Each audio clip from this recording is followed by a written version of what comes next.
Welcome back to episode number 5 of the Personal Collection. Well, my good friends, Alex, you've seen him on the channel at the Boston Card Show vlog. And then today we're going to be talking about his amazing basketball signed autograph collection.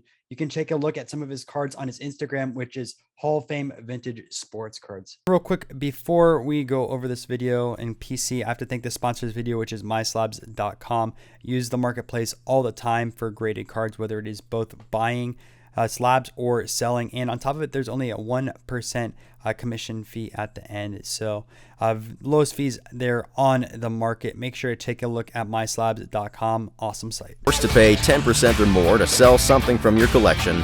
Head over to myslabs.com and join the 1% revolution. How's your week going? Good. Thanks for having me on, Ryan. Hey, no problem. So I know you've been going after this top 50 set. So you want to just kind of explain the whole goal with what you're going after right now? Yeah, absolutely. On the 50 greatest NBA players of all time. And I've been trying to essentially just go after a signed rookie card of all 50 greatest NBA players. And so I'll just share the whole chase. Started off with this Bill Russell signed 1957 tops. I got this about 10 years ago, and ever since I picked up this card, I just decided to pursue and try to get all 50 signed rookies of the 50 greatest NBA players. Did you end up meeting Russell in person, or did you end up buying that card online, or what's the whole story with that one? Yeah, I was fortunate enough to actually meet him in person a few times. I think I went to like 3 or 4 signings of his. Back then, it's interesting because, the hobby is not what it is now. You can go to the card show and some of the greatest players of all time are signing autographs right there. There's no line or anything, and you can go right up to them, get a card signed, have a conversation with them. And yeah, it was unbelievable. And I think what inspired me the most is when he picked this card up and handed it back to me. At the time, I was, I believe, maybe like 12 years old. And he was like, "Son, you've got something special there. You should hold on to this." And I buried deep in my closet for over a decade. It's just an amazing card. And having met obviously Bill Russell himself makes it that much more special. Now you have what, 3 or 4 of those? Yeah, so I've got 2 here with me. I actually have a third at one of the vaults, and actually just picked up my 4th recently. I've got 4, and I think it's Pop 56. Wow. Now, was that at a card show, or is that a private signing, or how did it end up happening? Which one you mean? The first autograph when you the first one. Yeah, it was at the Shriners Card Show in Massachusetts. It's hosted by Rich Altman at Hollywood Collectibles. I know he recently passed away, a big hobby legend. So rest in peace, Rich. And they do a great job putting on a big show. I believe it's the biggest show in New England, and they host it twice a year. And obviously, they have a big presence in the autograph community. So they always have a slew of signers at the show. I actually went to the show. They just had it for the first time since the pandemic hit, and I was able to get this sweet card signed. They actually had Paul Pierce there. So I got the Paul Pierce Topps Chrome Refractor signed by him, inscribed Hall of Fame 21, given his recent Hall of Fame inductions. That was definitely pretty sweet. So how did you end up going from that first Bill Russell autograph to going after the 50? You were really young at the time. Did it something that you progressed over time, picking up one autograph after another, and then you're like, all right, well, I already have 20 of these guys, let me go after the top 50? Or is this something that you did in the last few years where it's like, all right, I have some of the bigger guys already, let's go after those 50? Because some of those cards that you've been chasing are really tough to get. Yeah, absolutely. Living in Boston, having gotten the Bill Russell, obviously the 50s and 60s Celtics dynasty, kind of my first reaction was like, let's just go get more Celtics rookie autographs, right? Was able to pick up a Robert Parrish. I believe this is 1977 Topps rookie. These are pretty common. You can find them for usually like $100. And then was able to get the Kevin McHale 1981 Topps signed rookie. Also, not quite as rare as some of the other vintage, but readily available. And then, of course, one of the holy grails, had to go get a Larry Bird. And, of course, his rookie is on the 1980 Topps with Magic Johnson and Julius Erving. So this was quite the project. I was sending it off to signings, got Larry Bird first, then Magic Johnson, and then Julius Erving wasn't having a signing for a couple of years. Ended up getting Dr. J on it as well. And it's amazing, actually. I had this card raw, never got it graded for, again, probably over a decade, and recently got it back. Obviously had to get it slabbed, couldn't have it lying around raw. And I don't know if you can see that, but it actually came back a 7 with perfect 10 autograph across all 3. You sent it through the mail to get that last autograph? Yeah, I got the Bird in person. He was still doing in-person signings at the time. And then Magic was frequently signing in California. So sent that off there and then had to wait around for Julius Erving to sign. But definitely gets a little nerve-wracking when you got 2 out of the 3 signatures and you're like, do I want to send this off to some signing? Like, who knows what's going to happen? So, but glad it came back safe and sound. Have you had luck besides that sending through the mail? Because I know it's kind of like a mixed bag. Some people send their cards and never get them back. But I feel like some of these Hall of Fame players, I think you have to pay money to get it through the mail. I'm not 100% sure. Yeah. So I guess there's 2 different ways to get autographs. There's like through the mail, TTM, as many call it. I know Robert Parrish used to do TTM autographs all the time. A lot of players do that. So if you just send them a card in the mail, kind of write them a nice note, usually they'll sign it, send it back to you. Or you go the other route. If the player's having a private signing, you can pay for an autograph ticket, send the card off to the signing. Obviously, like the host of the signing will ensure that your card gets signed, and then they send it back to you. Given the caliber of most of the players, I think maybe only 1 or 2 were TTM through the mail. Most were through private signings, or I picked up already slabs. I do have a couple horror stories. Don't really want to get into that. I've had packages get lost in the mail, things stolen in the mail. My only tip there is always insure your collectibles. It's never worth losing it. I do have a couple horror stories. Don't really want to get into that. I've had packages get lost in the mail, things stolen in the mail. And definitely get in person if you can. Yeah, absolutely. If you can get it in person, that beats everything else because it's always in your hand. Now, one thing I wanted to talk about also before we kind of dive deep into your collection is the 75th anniversary. I started noticing some promotional material this morning when I was browsing. So do you want to talk about who some of your predictions that are players are now going to be in number 75 and how that's kind of affecting your PC?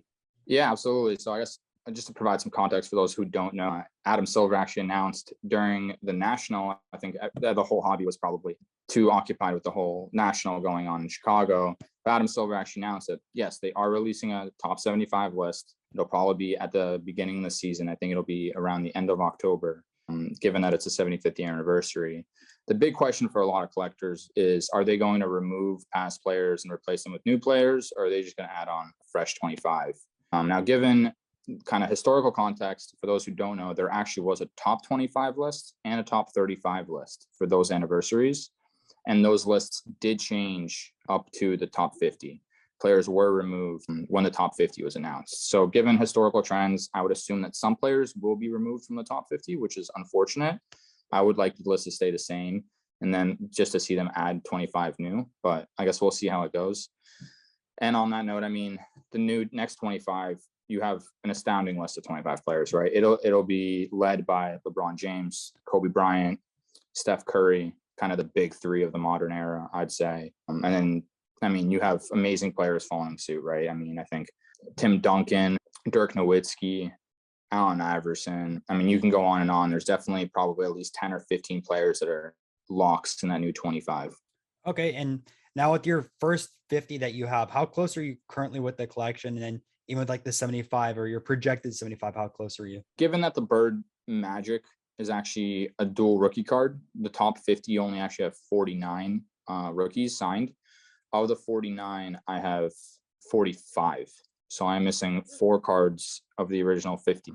And then now that I've kind of tried to get ahead of the top 75. I kind of do anticipate a price bump when they kind of come out with the top 75, given how the top 50 was announced. There's going to be a lot of new kind of set chasers and auto collectors that are kind of jump on board and try to get the new 25. So try to kind of go out and get the next kind of 15 locks, but don't want to get too ahead of myself because, I mean, some of these players might not make the final cut. So maybe of my kind of expected next 25, I probably have 15 of them. So probably right around that 60 out of 75 mark. Now, not to say that some of the more modern ones are hard to get. It's more that I'm just waiting for the list to come out to confirm before kind of really jumping into it and picking up the last few.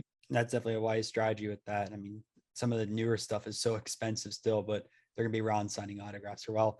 So how about you kind of show some of the rare cards, the ones that have been super, super tough for you to get for at least that top 50? Absolutely. Kind of the grail of the entire set. Why don't I show this one first? 1961 Wilt Chamberlain Fleer rookie, signed on the back here. If you can see the autograph there. And it's actually inscribed on the bottom there, Happy New Year, January 8th, 1976. Graded a 4.5 with an 8 autograph. That's the highest grade of this card. So for those that might know, the 1961 Fleer set has a couple variations. So Wilt Chamberlain is one of those examples. Of course, you have the iconic kind of portrait rookie, as I call it. Some call it the low number. This autographed is a pop 3, and the one I have is the in action variation. It's kind of the action shot. Some people call it the high number in the set. Still a rookie, nevertheless, signed on the back. This card's a pop 2, and this is the highest grade of the two. What I think is pretty cool too with how PSA slabbed it backwards. Yeah, definitely. He signed, it's a pop 2. Both are signed on the back. It's amazing to think that Wilt actually thought about the background here and how the autograph would appear. So he actually, I guess, was cognizant and tried to sign it on a light spot on the back, so the autograph was visible. And yeah, the other one, I've seen the other one, and it's slabbed with the label on the front of the card. But I almost like this better because the label is kind of where the autograph is. I do so as well. Is the other Wilt Chamberlain card autographed as well? Does that exist? The low number variation, this one? Yeah. Yeah, so that's a pop 3. There's 3 out there, and obviously those fetch obscene amounts of money. There was one, the last one that sold publicly, went for auction before the big boom back in 2018. I think it was Heritage, and I believe it went for $35,000, and that was obviously before the big boom over the last like years. Yeah, I've seen them. I actually know a couple owners. Let's just say they're asking like in the 7-figure range for some of these. Not even lying. Perhaps unattainable for many years. Well, at least you have one of them. Yeah, exactly. I mean, this one will definitely do for now. But it's nice having kind of the pair, having the high and low number. That's my Wilt Chamberlain. I guess another really rare one from the 1961 Fleer set, lesser known, is Hal Greer. Again, one of the 50 greatest players of all time. He actually won a championship with Wilt Chamberlain back in the 60s. And this is a pop 8, very hard to come by, very few are seen. And yeah, this one's pretty interesting. It says best wishes and just says Hal Greer. And it's a pretty, I guess, visible autograph. It's in Sharpie. A lot of the autographs, just because they were done a long time ago, are just ballpoint pen, and they kind of fade or have lost some of their color or ink over the years, and it just doesn't look as great. And I just like that this one has kind of a bold color. It definitely stands out. Yeah, absolutely. A few other rare ones. I'll mention this one here. Definitely talk about the LeBron. I know it's not top 50, but it'll definitely be in top 75. Pretty cool story too. Yeah. Since you mention it, I'll just go to that one. LeBron will probably headline the next 25. Obviously, I had to get a signed rookie of his. I think one thing we haven't really talked about is the modern 25. Almost all of them have pack pulled or licensed autographs. Collectors, we've gone back and forth about, does that count towards a set if you get a pack pulled rookie autograph? For me, the original top 50 are all in-person autographs, non-licensed. They were not pack pulled. And I think the whole kind of what makes it special for me is that the player held the card at some point. These are on-card autographs, right? The whole recent kind of LaMelo Ball, Miles Bridges autograph debacle, and then the Dak Prescott auto pen controversy, and now the abundance of sticker autographs everywhere, to me, it just makes it that much more special when a player held a card, signed it in person, and it's real. And now for LeBron James, his iconic rookie card, of course, is the 2003 Topps. So I have to get a signed version of his 2003 Topps rookie. Now, if anyone, most of you probably know that LeBron James is an Upper Deck exclusive. He actually has a stake in Upper Deck, similar to Michael Jordan. So that's why you don't see any more autographs produced for LeBron James or Michael Jordan in any of the packs. You've never seen a Panini autographed LeBron card or Michael Jordan card. So having a Topps LeBron card is very unique. He is legally not allowed to sign these due to copyright infringement. He's only allowed to sign Upper Deck exclusive items. And so this was actually obtained in 2004. Gentleman who I got it from, he got it signed at a McDonald's and had a photo of LeBron signing it. And that was the only way PSA would authenticate. And this is a pop 3. There are only 3 LeBron James signed rookies. Even though he's alive and playing, he will never sign any more of these. And the second highest graded. That's the amazing part.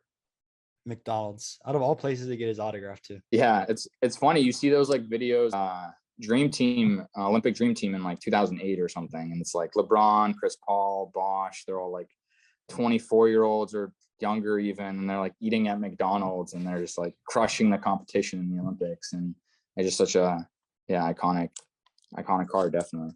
Now, I guess some other rare ones of the top 50, I'll just highlight. 1988 Fleer, John Stockton, obviously legendary player, arguably one of the best point guards ever. He no longer and never really did sign any cards. He may do signings occasionally, but he will refuse to sign any card, especially his rookie card. Now, I don't know what the inclination is. A lot of people oftentimes don't want to sign their cards if they weren't licensed or didn't get their player approval. But for every reason, John Stockton does not want to sign any cards. And his rookie signed, I believe, the Pop 18, which is one of the lowest, some of the more modern players in the set. I guess the one last one I will also touch upon example. So I actually have 2 of them. It's a 1975 Topps Moses Malone.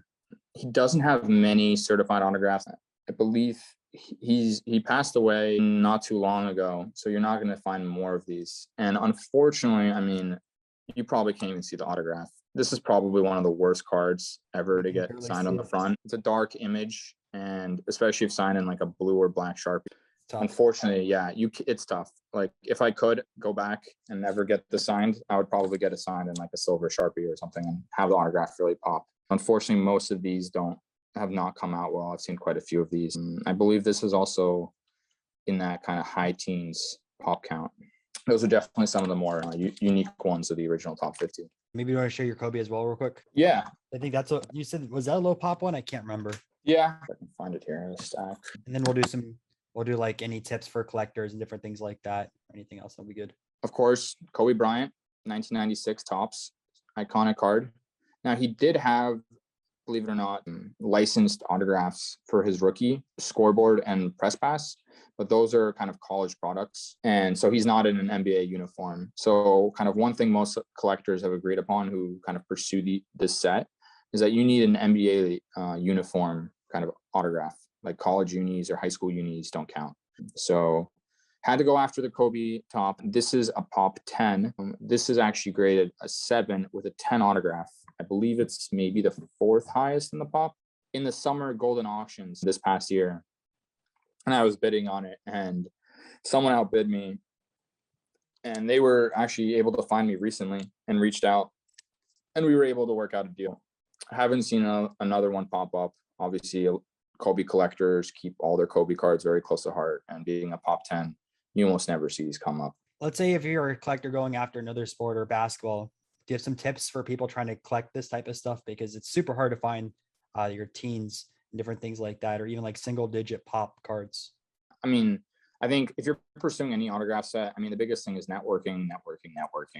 Some of these cards I've gotten just from leads from other collectors, honestly, most of them. And some of these cards, like the Will Chamberlain, I'd known the individual who had it for well over a year, and we were kind of negotiating that whole time, and he kind of knew I would probably get it one day, but he didn't want to let it go, and we were kind of going back and forth over that year and telling stories. And then, you know, at some point he knew I needed that card. It's staying in my collection, so we were able to work out a deal. So with the low pops, it's all comes down to just networking and connections in the industry.